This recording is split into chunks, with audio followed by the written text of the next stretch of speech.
Picture this: 2 cups of steaming hot coffee, zero filters, and a conversation so real it just might change you. My guest today is Jon Cheplak, a man who started in real estate in 1987, rebuilt himself from the inside out, and went on to add billions in sales volume to teams and companies across the globe. Now, if you've seen Jon on stage, you know the intensity, you know how direct he can be, and you know he will definitely hold you accountable whether you're ready or not. But what most people don't see is the depth of soul work behind that fire, the books, the hard seasons, the inner journey that built the man. And in this episode, Jon and I pull back the curtain on all of it because we've walked strikingly similar paths, and we both know this to be true. Business is an inside game. If you don't do the inner work, those unhealed parts of you will show up in your pipeline, in your team, in your leadership every single time. So pour something warm, pull up a chair, and get ready to go deep. This one's for the soul. Welcome to the Soul Inspiring Business Podcast, the space where ambition, alignment, and a whole lot of soul come together to elevate the way you show up in the world.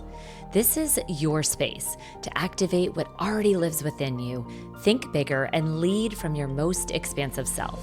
Because you're not just here to do the work, you're here to make a difference. Let's lift into what's next and love being on purpose.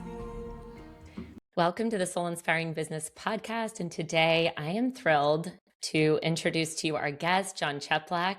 Welcome to the show, Jon. It's great to be here.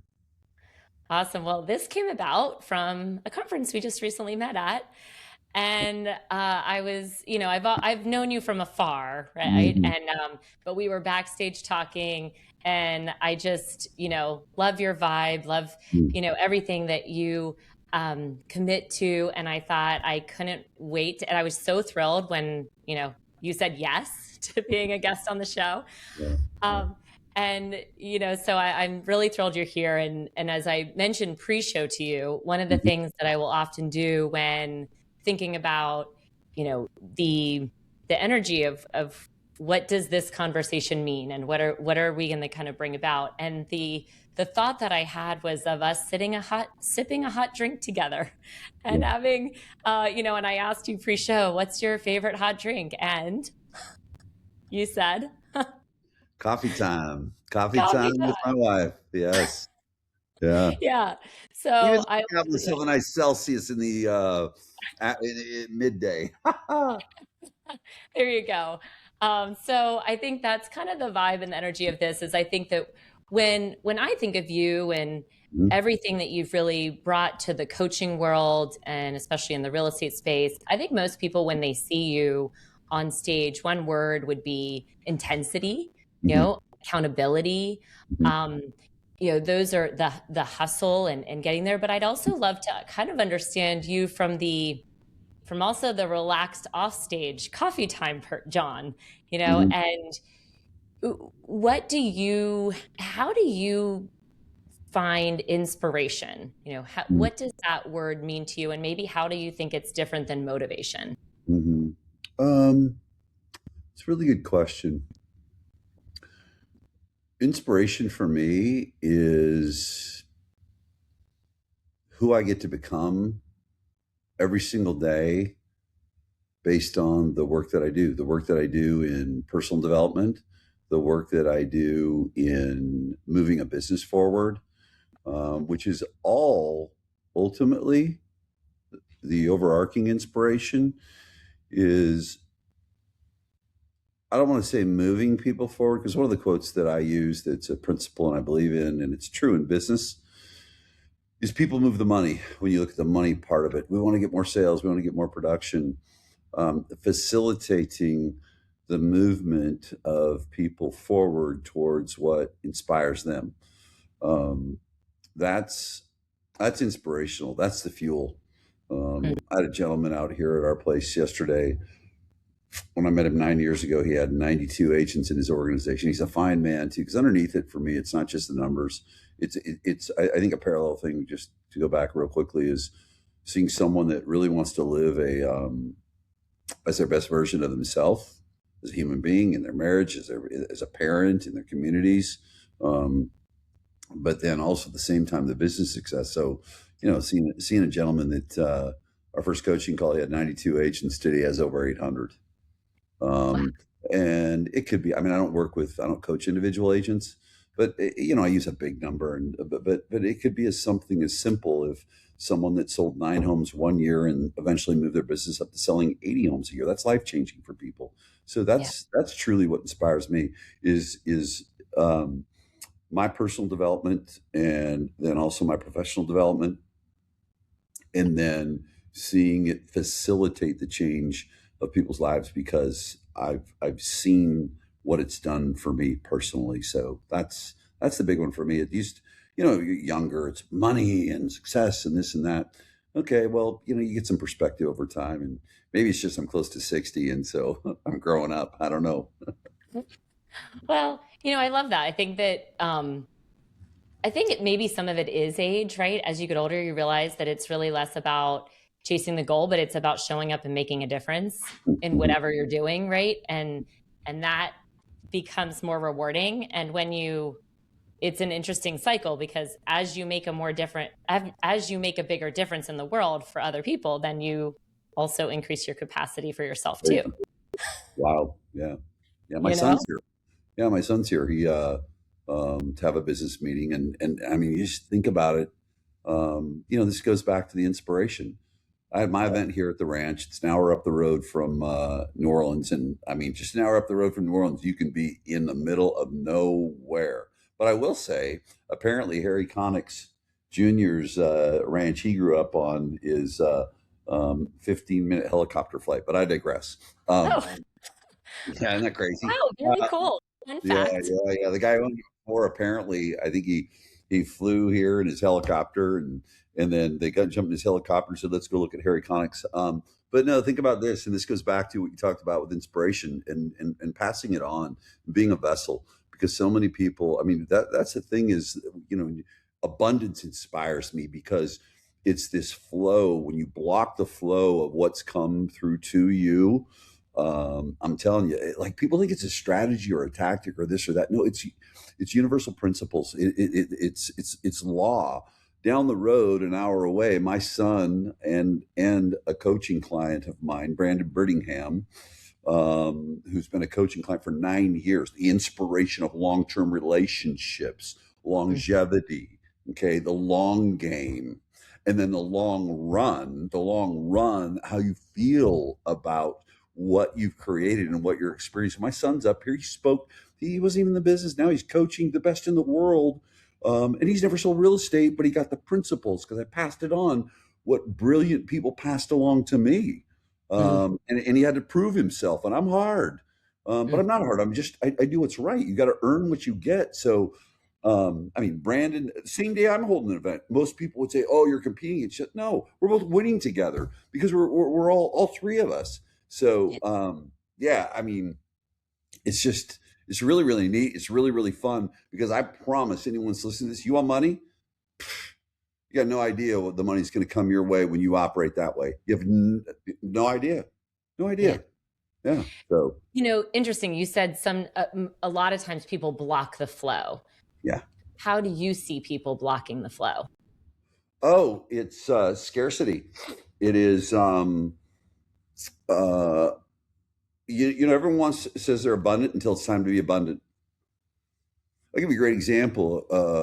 Someone's long-term client, um, and this is a difference maker. There's two parts to this business relationship.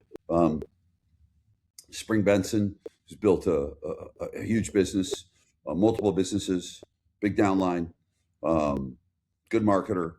So we've worked together for a few years, and it was about 3 years ago. She said to me, "Chep, what's my Black Friday sale going to be?" And she's just thinking, "What's the offer that's really important right now?" And I said, "The exact same one I'm running. Everyone needs to hear it." What are you talking? The exact same one I'm running. Well, what? Well, I'm running one for recruiting. Okay. Just run it in your way that you do it. We've all got our differences. Running at the same audience, folks. Same audience. Wow. Okay. How come? Well, I mean, there's just whatever you want to believe in, okay, um, I can just promise you, you will get back tenfold with just an abundant spirit. Here's some of the business principles that go with that, though, too, is the more attention that is brought by two people to one thing, the more both of you are going to win. And everything that you contribute to the betterment of other people, I mean, I don't know, you can use a cliche, you'll 10x. I don't even know what the math is because the math is still going. It's always looking at what can you give to get. But the challenge is most people have been raised in a space of I've got to win, but they don't understand. And so they believe that if I win, someone has to lose. Yep, they've been taught win-win, but no, it's programmed in the unconscious. And Yeah. unfortunately, the conscious brain thinks and the unconscious brain acts and takes over. So I think a lot of it just comes through programming where people haven't gone back and visited that parts of themselves, what I call, and Gary Zukav taught me, the frightened parts of our personality. Um, Um, and Gary so, Zukav, what's the big book that he has? Heart of the Soul. Heart of the Soul. Heart of the Yeah, Soul. I've I mean, read it that. was seed. I think the Seed of the Soul came Yeah. out before, and people talked about it more. But the one that really hit me, I read all three. I spent a week with Gary twice up Mount Hood. Him and Linda Francis. May she rest in peace.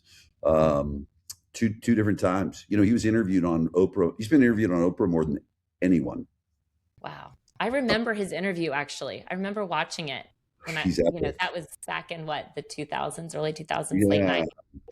Yeah. yeah, yeah. So I think unfortunately, we're a product of it, but that's where consciousness comes into play.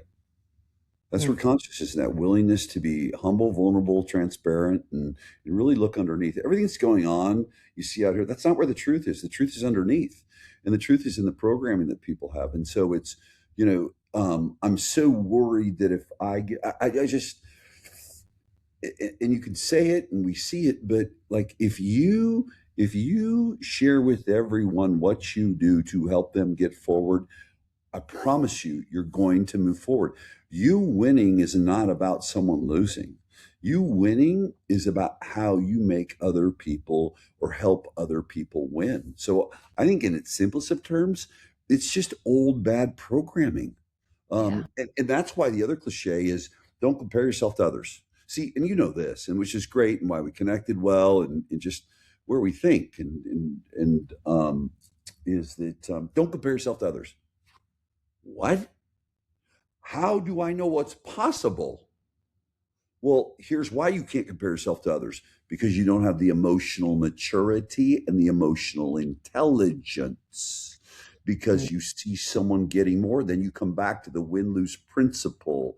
Oh, if they're winning, I must be losing. And then the final piece to it is that it's just going deeper is society rewards average.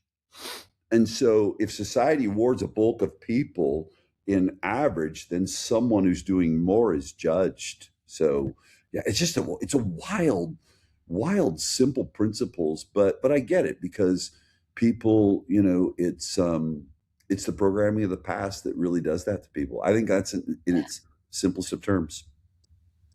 Now, and I couldn't agree more with you on that. I'm curious, what work have you done or do you recommend to others what was your process for removing some of that or reprogramming that Yeah. relationship?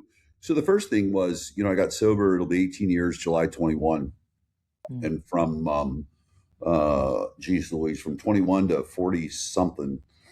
I'm 59 now. I'm not going to do math here real quick and embarrass myself. I did rehab 9 times, and I've got the certificates, the preferred customer card. And then finally, I woke up and said, "Oh, I don't have a drinking problem. I have a sickness of the soul. No one has a food problem. They have a sickness of the soul. No one has a porn problem. They have a sickness of the soul. You don't have an anger problem. You don't have a sickness of the soul." And so that was step one. And it was interesting. It was the only rehab that I did not graduate from. I've got Wow. I've got the certificates from 6 months outpatient, 30 days in. I got them all at last 18 months because I was trying not to drink. I was dealing with with the symptom of the disease, um, not the disease. Yeah. So then, great, I had the discovery, and then I just really surrendered, and I went out seeking, and you don't need to go through all that, but Mhm. first thing I did is I worked with someone that is very under the radar in the work that she does, and was fortunate to meet her. And so, here's what I'll just say: is I did personal development for 6 months. I had a coaching call in the morning for 30 minutes and a coaching call at night for 30 minutes, 7 days a week. Mm. And it was all going into my shadow, going into the frightened parts of my personality, going back to and visiting everything I'm embarrassed about, not proud of, that I judged in me, is then what I started to discover. So that was the first part. And then the consciousness to look at that. I mean, it was repetition, repetition, repetition. See your day, then do it. And then at the end of the day, doing inventory on your day and going back to clean up where you didn't do the things. Literally, hey, I talked to you today. I was short. I wanted to let you know, like high level consciousness. Well, what do you mean? You're just, and it was beautiful. And having this awareness where people would say, well, that's how you always are. You're fast. I said, exactly. And that's not acceptable. Mm. That was step one. Then what happened is when you start moving into those spaces, you become a magnet to everything you need. It Mm. shows up for you. So the next thing I do is I get exposed to Debbie Ford. And I was on the comeback trails. I had no money. I was scrambling old hotel points and airline points in New York. Oh my God, how can I afford it? And somehow pulled it off.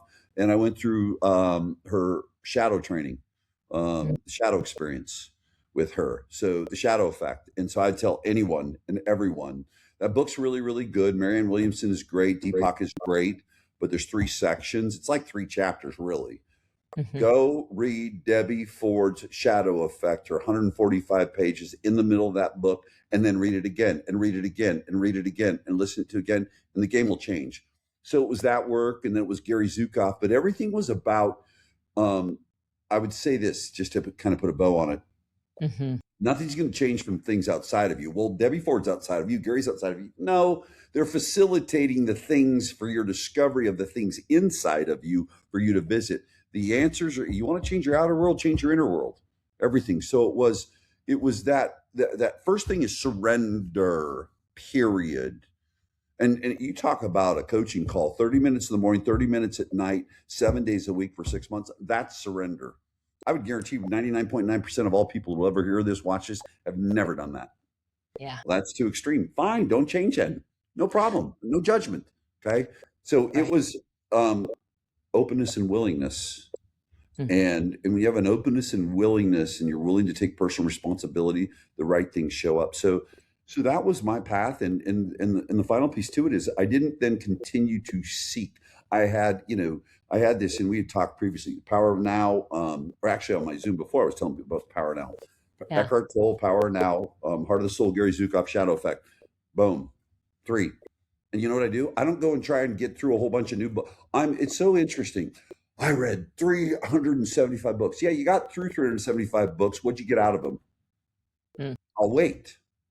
And so it's revisiting, revisiting, revisiting. That's where the facilitation of change came. And no matter what, as I can get caught up in the things of the world, the worldly things, Mhm. and when it's not going the way I need to, I come back to the soulful things, and those are the soulful things. You don't have a Wow. problem. I mean, everything's a symptom. The only sickness we have in anything is a sickness of the soul. Mm. Simple That's very terms. powerful. Yeah.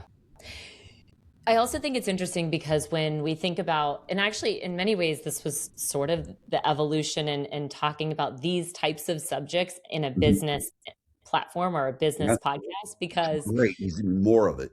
it's crazy to me, when I was thinking about, just so many people think about spirituality and soul as very different from business, right? Because there's these like two separate worlds, right? Mhm. Seemingly. Yeah. But at the root of it, it's like what could be your business is an expression, especially if you're an entrepreneur, of Mhm. who you are. Mhm. So what could be more natural and what could be more needed than having these types of conversation in business, right? No one has a business problem. Everyone has a personal development problem that is disguised by a business problem. Period. Mm, And a discussion. No way, John. Oh, okay, cool. So, are you doing everything you say you're going to do? No, that's a personal development problem. Do you need a new skill right now, or do you need to do more action of the skill you have? Well, more action. That's a personal development problem. mm, Are you disciplined? Are you, I mean, I can go on and on and on and on. Can you control your, can you regulate your emotions as a leader when people, in your opinion, screw you? No one screws you. They screw themselves. No one can screw you. The only way you get screwed is if you compromise your principles during in the behavior of someone else. We have mm, people that will come on as employees. We lift them up. It's my responsibility. I'll never stop doing it. And they start soliciting our clients. We gave them a week or two before they're going to leave, and they leave. We don't sue them. They got a non-compete. We don't sue them. We don't do anything. And oh, they screwed you. No one. You can't screw me. The only way you can screw me, I screw myself, is when I compromise my principles. The sad news, if you really want to measure it, you screwed yourself, because now you get to live with shame. And I don't yeah, wish that on people. You live yeah, with shame. So it's like this, the game is so, it is all personal development, period. But I need the new AI tool. You do, really. So what are you supposed to do in your job every day? I'm supposed to talk to 10 recruits a day as a recruiter. Great. What are you supposed to do in your job? I'm supposed to talk to 10 Zillow leads a day, 10 2-minute conversations. Oh, good. Cool. So let's all get in a room together and sit in a circle, and let's have everyone raise their hand if you did that 5 days a week since January 1. Conversation over.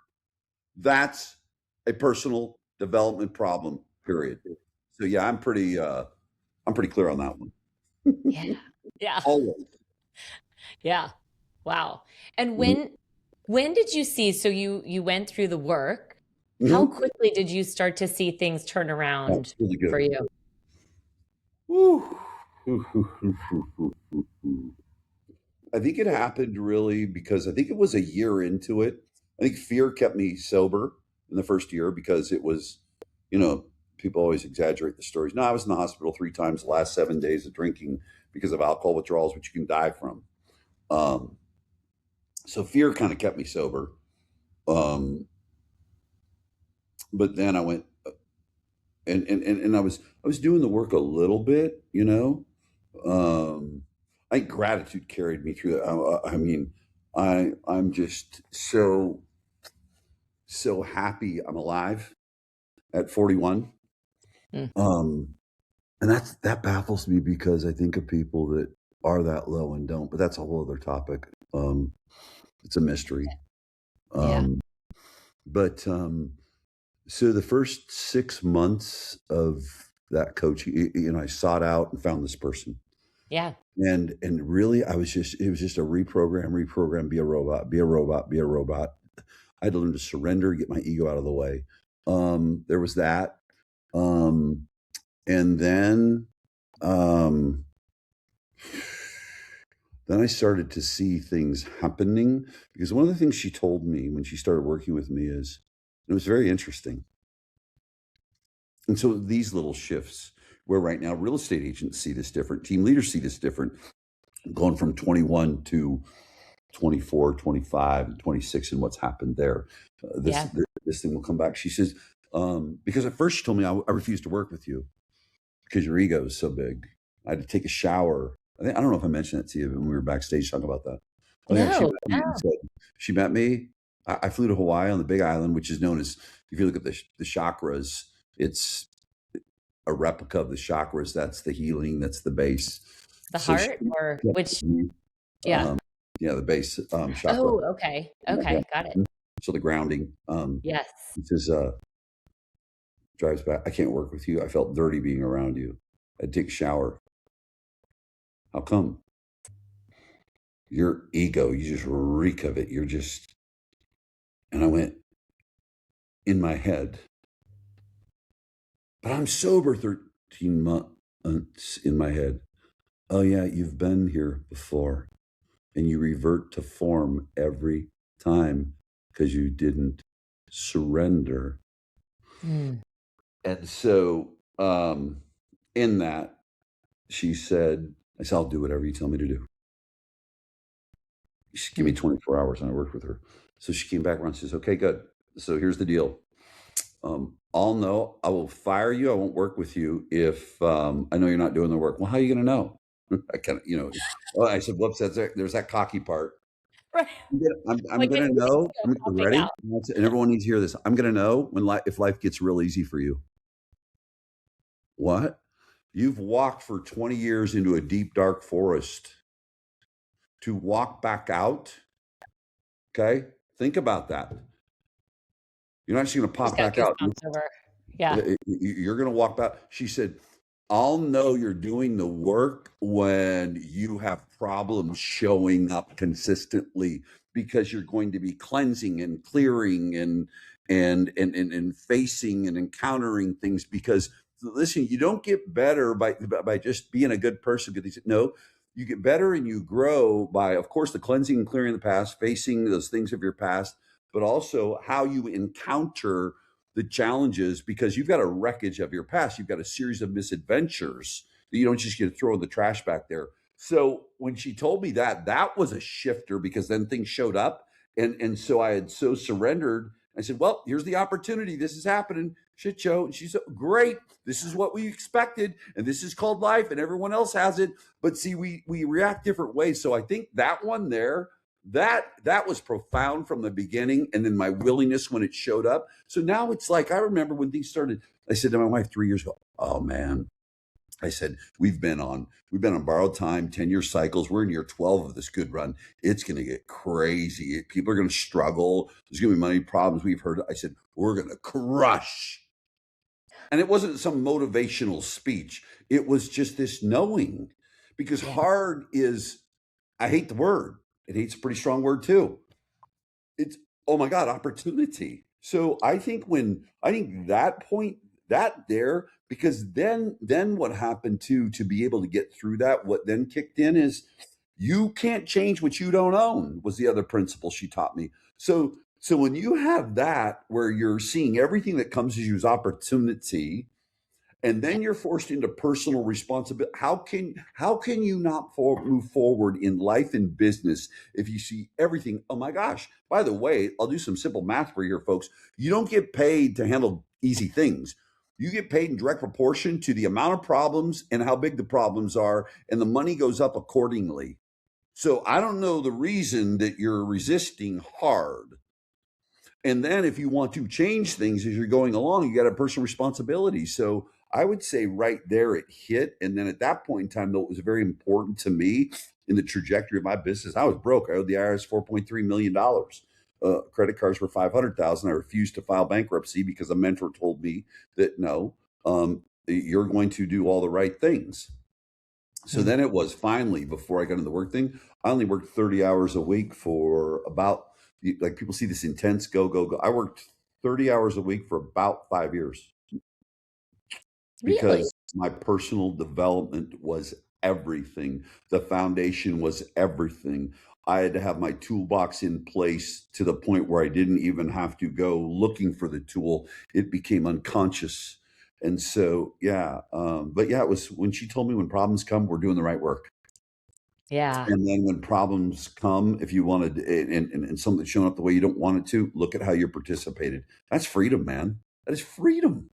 Yeah. Yeah. It's like we have this one life to live, and you always have an opportunity in everything that shows up to Mhm. choose your path. Like you can choose this way or you can choose that way, you Yeah. know? And your Mhm. choice will determine, how things unfold for you. Yeah. Um, it's both the beauty and the hard part of life sometimes, It you know? is. Mhm. Mhm. Um, yeah, so over time, so it's about a 5-year cycle of kind of commitment and kind of going. Yeah, and it was then the repetition because then here's what we know, you guys, is that within 5 minutes of every personal development book, they all sound similar. Perfect. It's just a different approach to it. Okay, great. So now when we start saying it was then, it's just like, I had people here in the room. One guy's been here 7 times for the same event. I say the same thing over, and he posted that. So it's then it's the at bats and going deeper on the same core thing. Because if you really look at things, and then I established what I worked on then was establishing core principles that I live by that run through my vein, and then simplifying life to the point where you don't have multiple decisions in life. And these were the things that were facilitated sitting with Gary Zukav and with Debbie Ford and Eckhart Tolle's work and Amma, who I worked with, is that you only have one decision: living by choosing everything by your core principles and your values and your mission, and having those personal responsibility, accountability, commitment, and contribution. Okay, great. This just happened. Okay, where am I responsible? That's the first thing. Okay, great. I mean, it's just, so I think it's really getting things to the point where it is just part of the fabric of who you are, and then having core fundamental principles and values that support a mission, and life gets really easy. It's not, and I don't mean I'm out here. No, things happen, but it's okay. Great. I need a tool. Oh, I got the tools. And, Yeah. and so it's repetition, when you find what's working really well, when you find what's shifting really well, find how you can go deeper instead of wide. Ah, yeah. Mhm, mhm, And it's interesting because I often think when we're in this personal growth, you can tell me what you think about this too, but you'll see those patterns continue to show up. And as you said, it's in the reps, right? So great. the same pattern will come back around. Like you'll get through it and you'll think, wow, like go me. Like I did a great job getting through that. I practiced, I held to my values. And then there'll be another situation that comes Mhm, wrapped in a slightly different mhm, box. mhm, And it'll be a similar pattern, but maybe on a slightly deeper level. And you've got another opportunity to build another rep. And then you'll get through that. And as you're going through, the cycles will continue to repeat, but your response to them will become stronger. well, it's so good. Well, and it just happened, and I want to be, because I always want to respect confidentiality, because there were some people doing monkey business, and that's their problem, not mine. And Yeah. then a client was involved in it, and it was beautiful. And hey, there's something going on. I need to let you know about, John. And it was da da da. And I said, oh my God, this is so wonderful. This is showing up. How come? Because apparently this is showing up to make sure that I'm living in the principles that I live in. Mm, Before we even got into the business thing. Well, what do you mean? Well, because what I always talk about is abundance. What I talk about is I'm here to lift people up. What I talk about is people are with me a season, a reason, probably never a lifetime. Very few people are with you for a lifetime, but I hope I can impact them for a lifetime. And so if I stay in those 3 principles, there's no, I'm not going to let my emotions take over and get angry about it.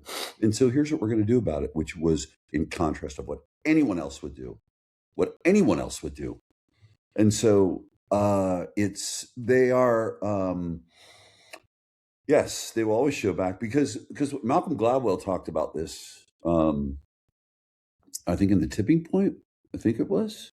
mm, He talked about our brain is a black box. So you don't know what happens, the airplane that went down till you get to the black box. We've got a black box of recordings.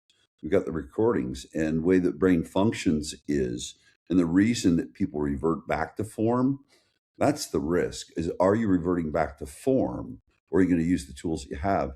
Is because they haven't done that work to record. See the at bats. See people. Oh, it's hard. It's that. No, that's another at bat for you to re-record over the old recordings. That black box is never going away. yeah. And so what happens with people is they think it's going to go away. They go to counseling, or they get medication, or they buy into some crap that they think is going to make it go away, and it won't. It's never going to go away. As a matter of fact, it's the contrast. Esther Hicks talks about this. Mm, Okay, it is the contrast we need. It's not good or bad. It's contrast. And by the way, how are you going to know good if you don't know bad? yeah. Right. So, I mean, that's just um I guess when I talk about it, it could sound complicated to people because it's been years and years, just unconsciously I'm bringing up Esther and all the Yeah, different I work love that Esther and Abraham Hicks, by the way, and their she's work. Yeah, she's ridiculous good. yeah, so good. And it's interesting because then, and it's like when I always relate life to going to university, right? And so when I was going here, I remember picking some really interesting classes. Like, wouldn't this be really cool to experience? That sounds like a fascinating class. Then you get in the class and you're like, this is freaking, why did I do this to myself? This Yeah, is hard. I don't want to do this, no, but that's life, right?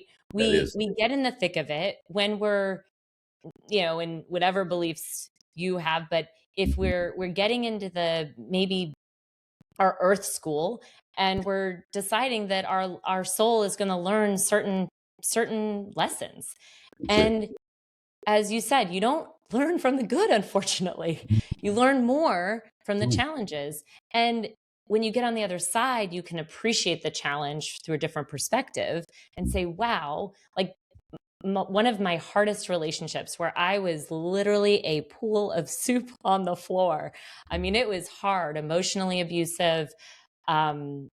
All the But bad that things. relationship, right, taught me more than any other relationship.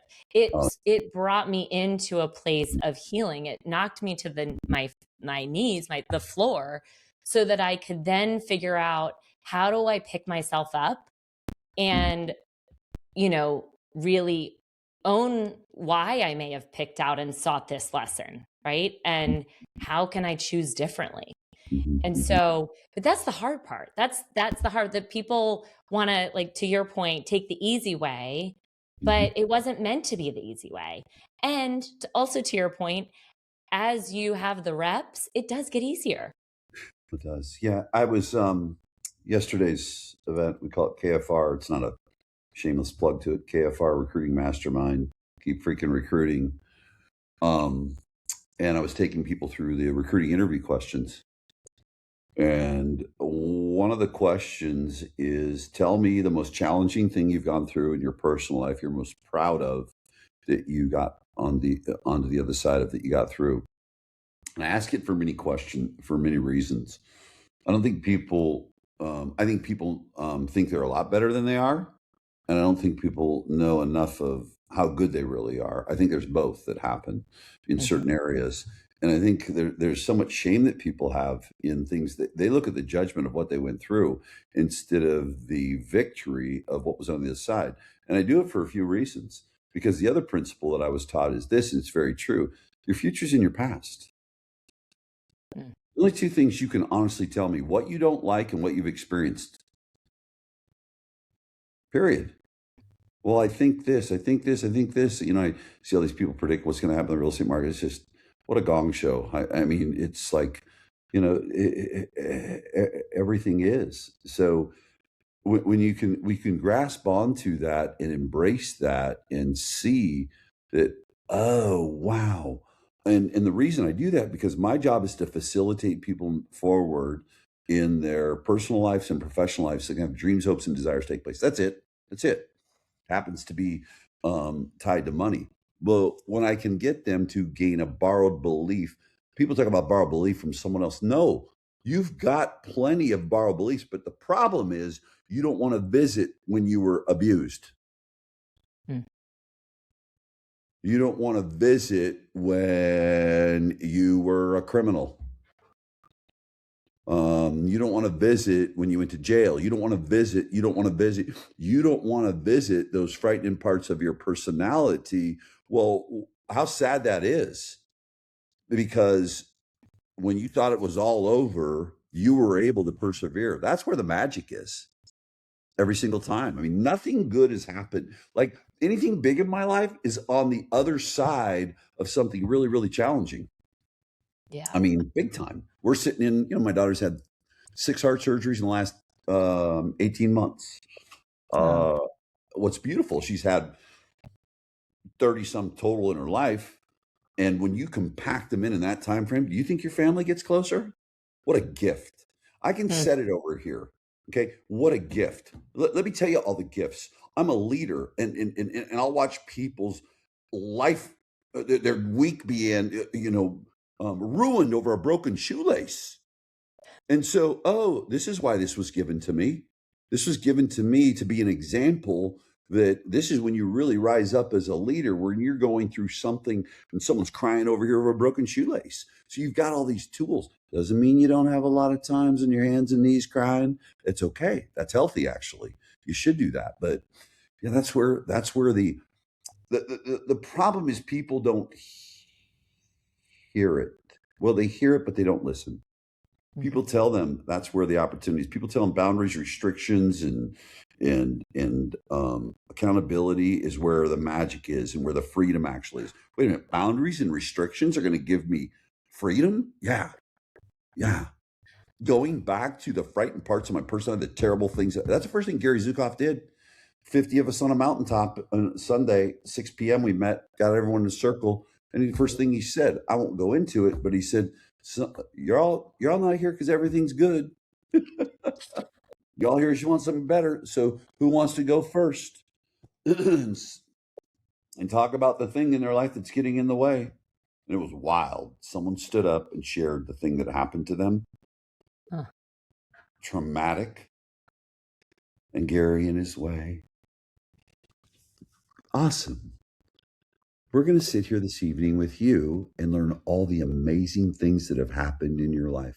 And I watch half of that room want to do a F you and leave and get their money back. He said, some of you might not like that. And if you don't want to, that's okay. You can continue on. I have no judgment. And that was the game for 4 days. Wow. Wow. Huh. Problem isn't the problem.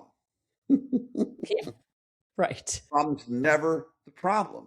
It's like people are angry. No, you're not. You're afraid. What do you mean? No, you're not. Fear, anger is a secondary emotion. It's not even an emotion. There's only two emotions. Two. That's it. Sorry, folks. Love and fear. Everything. And that simplifies life too. That's it. Oh, okay. How are you acting? Well, and here's the other thing. Look at abundance is love, scarcity is fear. That's where you're at.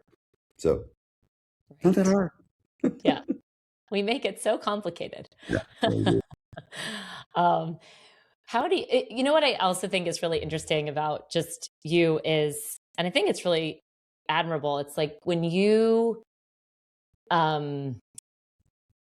see somebody that's doing something that you want to experience, it's like, I watched it with, and you can tell a little bit about what you're doing with your farm now and, the longhorns that you have, but you're like, yeah, I wanted to learn about this. So I just hired the person that was the best at it, right? Yeah. It's like, if I'm going to do the inner work, I'm going to Gary. Yeah.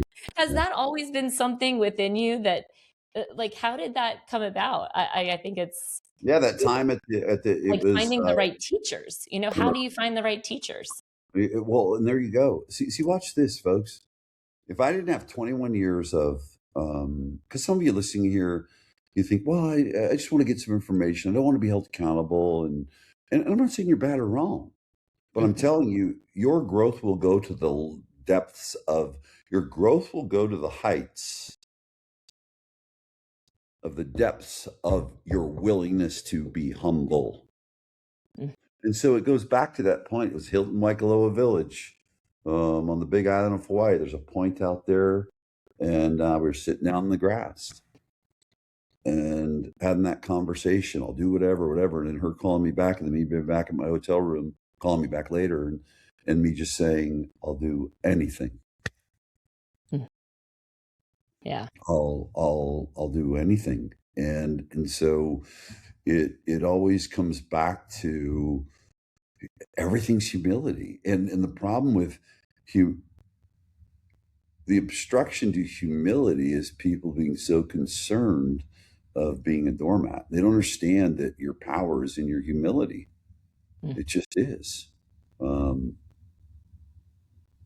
Yeah. Yeah. Wow. Yeah. I love it. So what does presence or fun look like for you today? watching the people that I love, care for, and want to help have joy. Hmm. Period. Um, yeah, it's that's the thing. It just yeah, and it's not from a there's a codependent side of that thing. I mean, Mhm. maybe not relative, but the codependent is the person that wants to take care of everyone, but that's for a fix. I don't need a Mhm. fix. Um, Mine's not a fix. It is seeing the things that the work that I've done that has then impacted the lives of the people. Certainly, my wife or children. I mean, the greatest joys for me are, um, yeah, seeing people that have the freedom in their life that's either through something I've taught them, something I've shared with them, the example that I've given them, or the resources that I have for um, family. I mean, we're an earn it family. I mean, I'll be real clear on that. My son didn't just, I mean, he's worked really, really hard to be really, really successful in the business. But yeah, that's my biggest joy is seeing people have that breakthrough because it takes me back to you have a 33-year-old daughter with a health problem, watching her break through and Mhm. still have the more challenges come with it. Watching my son, who, you know, young men take a little bit longer to grow up, and he had his series of misadventures. Watching him break through, seeing my wife last week is a great example. Just pulling up to the riding arena. We've got an arena, but it wasn't covered. It was rainy, and having our trailers, horse trailers, and our horses out there, and her with her two little girls. And at 14 years old, she lost her horse when she was a barrel racer, and her way of dealing, she just shut it off and had not been on a horse in 25 years, 30 Wow. years, and Wow. then watching that come full circle. That's very cool. Yeah, that's the joy, man. That's the joy. Whereas the codependent comes looking for a victim. Mm. They walk in the room and they're an experience junkie.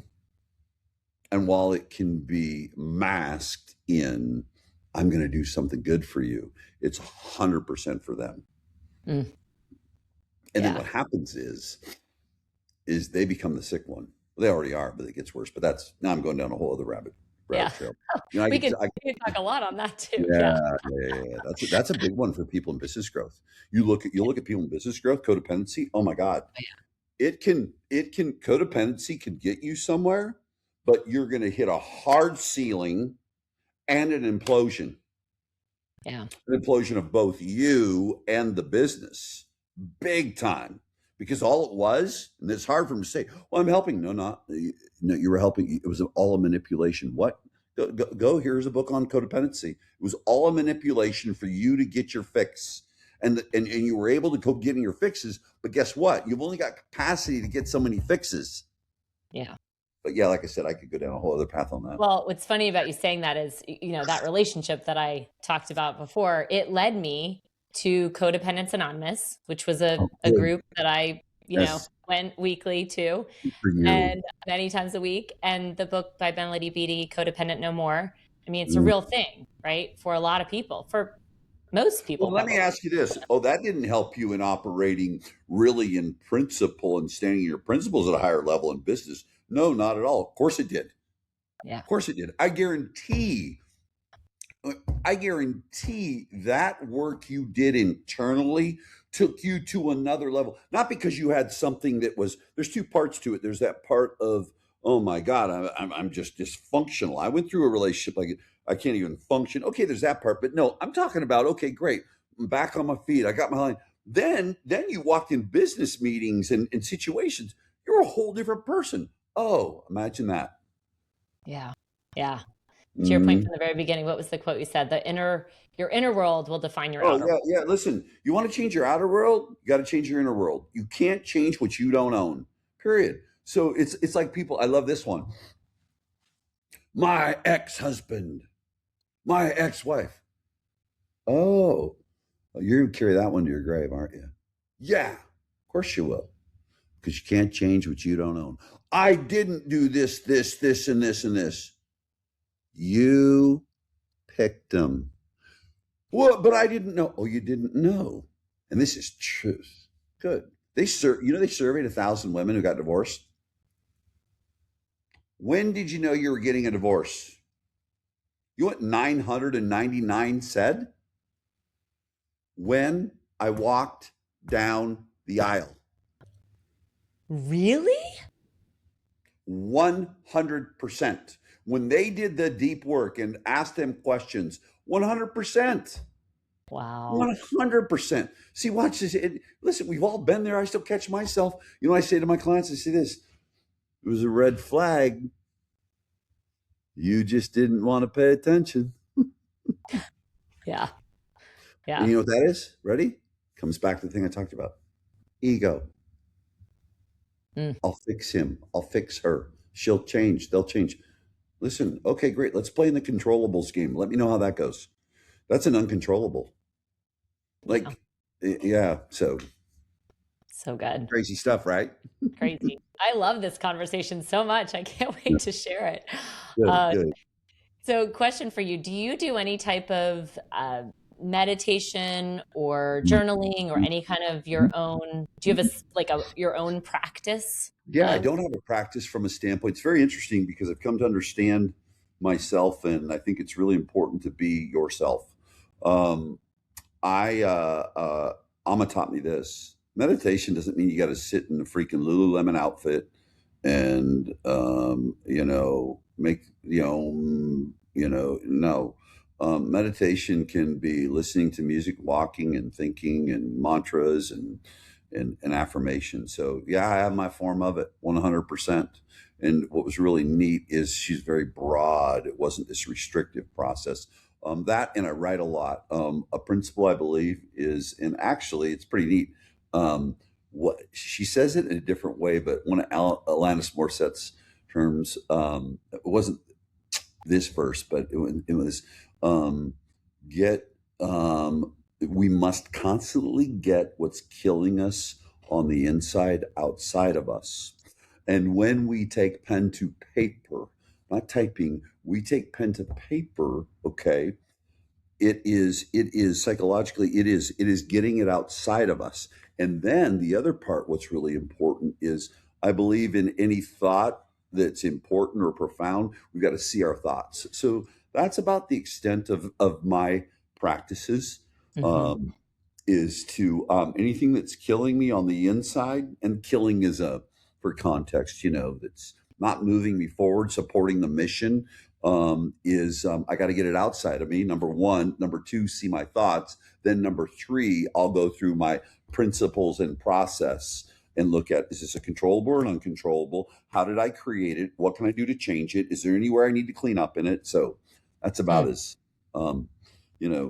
I wonder what all these people do with these morning routines. I mean, they must be billionaires because, like, it's got to be 2 p.m. before some of them are done with their morning routines. This is terrible. I'm shitting on morning routines now. I do have a morning routine, but everybody, I believe like We're all you, different. We're all different. we're all Yeah. different, right? Yeah. And I think for me, it's prayer and devotion and having time, just Yeah. a centered time, right? Yeah. That I to mean, I me. pray multiple times a day, not the mercy prayer. God, get me through this. But it's like people have different concepts of prayer. Get on your knees, this and that. Well, that's not respect. No, listen, do you?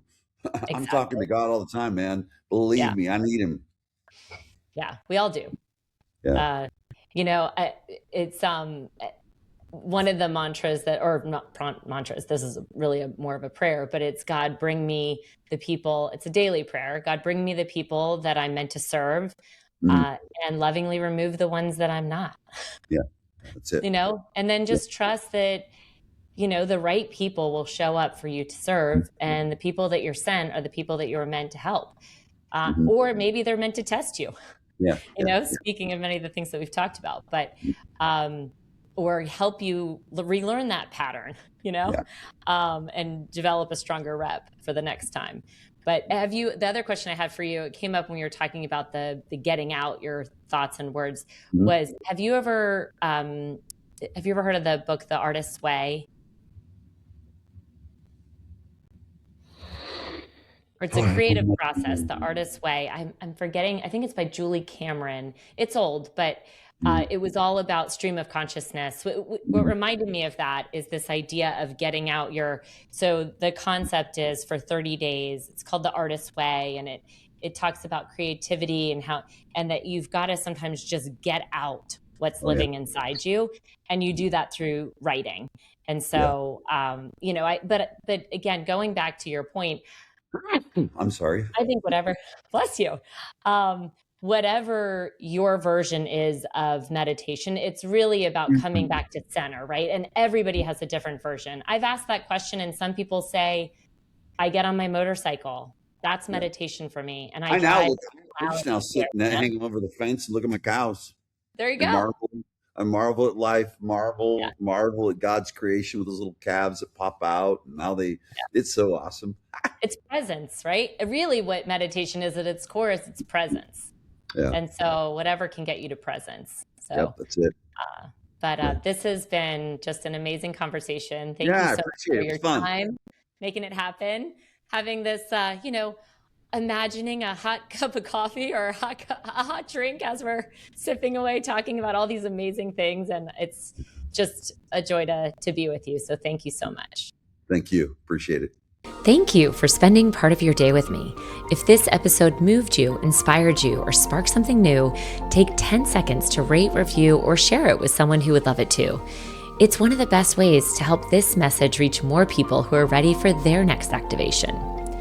You can connect with me on Instagram at Chaffin Donofrio, and don't forget to grab your free copy of the Next Level You Affirmation Guide at freegiftfromkara.com. It's a powerful tool to help you shift your energy, elevate your mindset, and step into the highest expression of who you're becoming. So until next time, let's lift into what's next and love being on purpose.